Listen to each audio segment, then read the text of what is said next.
ఈరోజు ముఖ్యంగా అంటే గత 4-5 రోజుల నుంచి తెలంగాణ వ్యాప్తంగా అంటే అటు ఖమ్మంలో చాలా పెద్ద ఎత్తున నష్టం జరిగింది, ప్రాణ నష్టం జరిగింది, ఆస్తి నష్టం జరిగింది. అదే సమయంలో హైదరాబాద్లో కూడా బాగా గట్టిగా వర్షాలు పడ్డాయి గత 5-6 రోజుల్లో. ఈరోజు ముఖ్యంగా ఈ ప్రెస్ కాన్ఫరెన్స్ పెట్టుకోవడానికి రీజన్ ఏంటిదంటే ముఖ్యమంత్రి రేవంత్ రెడ్డి గారు మొన్న ఖమ్మం పర్యటనకు వెళ్ళినప్పుడు వారు ఒక వ్యాఖ్య చేసినారు. హైదరాబాద్లో ఇంతకుముందు ఏవైతే ముంపుకు గురైన ప్రాంతాలు ఉండేవో రామ్నగర్ పేరు తీసుకొని రామ్నగర్ ప్రాంతంలో హైడ్రా చర్యల వల్ల అక్కడ నీళ్లు నిల్వలేదు, ఇది అద్భుతం జరిగిపోయింది హైడ్రా ద్వారా అని చెప్పి ఒక స్టేట్మెంట్ ఇచ్చినారు వాళ్ళు. అయితే వాస్తవాలు మాట్లాడుకోవాల్సినటువంటి అవసరం ఉన్నది.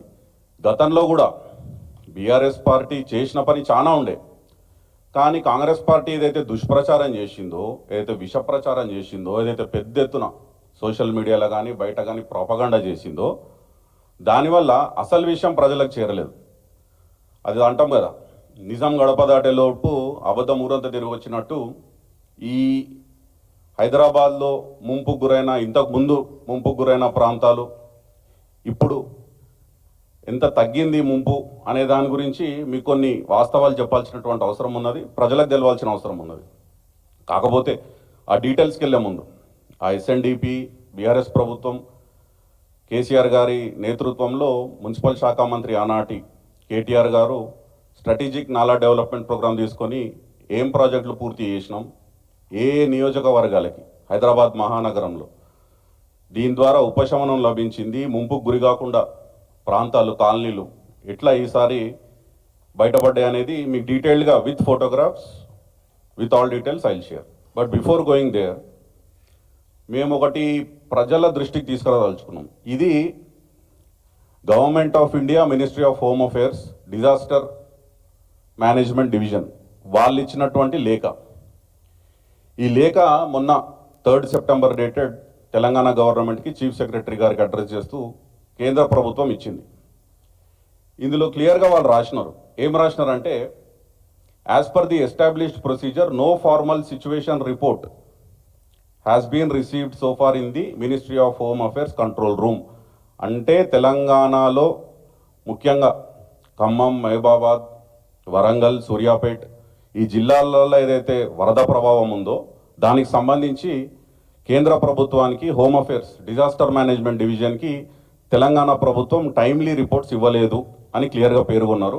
అంతేకాకుండా ముఖ్యమైన విషయం ఏంటిదంటే, to assist the state government a total of 7 teams of NDRF national disaster response force along with boats and life-saving equipments have been deployed by the central government. Further, 2 Indian Air Force helicopters have been deployed in the state for rescue and relief operation, and both the helicopters are at standby at Hakimpet, Hyderabad. అంటే కేంద్ర ప్రభుత్వం 2 హెలికాప్టర్లని, Indian air force హెలికాప్టర్లని stand బైలో పెట్టింది ఇక్కడ తెలంగాణ హకీంపేట ఎయిర్పోర్ట్లో అవసరానికి వాడుకోమని. 7 NDRF బృందాలని రెడీగా పెట్టింది. దీన్ని బట్టి ఏం తెలుస్తుంది, మొన్న ముఖ్యమంత్రి గారు కానీ ఖమ్మం జిల్లా మంత్రులు కానీ మేము హెలికాప్టర్ని కోరినాము, కాకపోతే ఈ వాతావరణకు అనుకూలంగా లేదు కాబట్టి హెలికాప్టర్ రాలేదు అని చెప్పి వాళ్ళు ఒక వ్యాఖ్యించారు. కానీ ఇక్కడ ఉన్నాయి 2 ఇండియన్ ఎయిర్ ఫోర్స్ హెలికాప్టర్స్. ఇవి ఎట్లాంటి ప్రతికూల వాతావరణం ఉన్నా కానీ ఇవి ఫ్లై అయ్యే కేపబిలిటీ ఉన్న ఎయిర్ ఫోర్స్ హెలికాప్టర్స్. పక్క రాష్ట్రంలో 6 హెలికాప్టర్లు తిరిగినాయి ఆంధ్రప్రదేశ్లో, తెలంగాణలో ఎందుకు తిరగలేదు? హెలికాప్టర్లు ఉండంగా. ఎందుకంటే మన దగ్గర చాతగాని దద్దమ్మ సన్నాసి ప్రభుత్వం ఉంది కాబట్టి ఈ హెలికాప్టర్లు వెళ్ళలేదు. ఏదైతే ప్రకాష్ నగర్ వంతెన మీద 9 మంది మనందరం చూసినాం సోషల్ మీడియాలో కానీ టీవీలో కానీ, 9 మంది చిక్కుకుపోతే సుభాన్ ఖాన్ అనే ఒక ధీరోద్ధాతుడు జేసీబీ డ్రైవర్ పోతే ఒక్కరిని చనిపోతా, తిరిగి వస్తే 10 మందితో తిరిగి వస్తా అని పోయి 9 మందిని రక్షించి వాపస్ తీసుకొచ్చి ఈరోజు హీరో అండి తెలంగాణకి. సల్యూట్. అంటే ఒక ప్రభుత్వ యాంత్రాంగము, ఒక ముఖ్యమంత్రి, క్యాబినెట్, దాదాపు 6-7 లక్షల మంది ఉద్యోగులు పనిచేస్తున్నటువంటి ప్రభుత్వం, అన్ని రకమైనటువంటి రిసోర్సెస్ ఉన్న ప్రభుత్వం చేయలేని పని ఒక జేసీబీ డ్రైవర్ చేసిండు. సిగ్గు తెచ్చుకోవాలి ఈ ప్రభుత్వం, తల దించుకోవాలి. వనరులు ఉండంగా, హెలికాప్టర్లు ఉండంగా, ఎన్డీఆర్ఎఫ్ బృందాలు ఉండంగా, అన్ని రిసోర్సెస్ ఉండగా చేయలేకపోయింది. ఇంకొక కుటుంబం కూడా, ఆకుల రాణి గారు చిన్నపిల్లల్ని పెట్టుకొని వాళ్ళు టెర్రస్ మీదకి ఎక్కి అయ్యా మమ్మల్ని కాపాడండి, చుట్టూ నీళ్ళు వచ్చినాయి, మమ్మల్ని బయటికి తీయండి అంటే వాళ్ళని కూడా కాపాడలేదు. వారికి వారి చుట్టాలు రిలేటివ్స్ వైరా నుంచి గజయితగాళ్ళని తీసుకొచ్చి కాపాడినారు ఆ కుటుంబాన్ని. వారు కూడా చెప్పినారు, స్టేట్మెంట్ ఇచ్చినారు, ఈ ప్రభుత్వం మాకేం సాయం చేయలేదని. కాకపోతే దురదృష్టం ఏంటంటే అదొకటే కాదు, ఎస్డిఆర్ఎఫ్ ఫండ్స్ కేంద్ర ప్రభుత్వం ఇచ్చిన లేఖలో క్లియర్గా ఏం మెన్షన్ చేసిందంటే 1345 కోట్లు స్టేట్ డిజాస్టర్ రెస్పాన్స్ ఫండ్ రాష్ట్ర ప్రభుత్వం దగ్గర ఉన్నాయి, డబ్బులు ఉన్నాయి.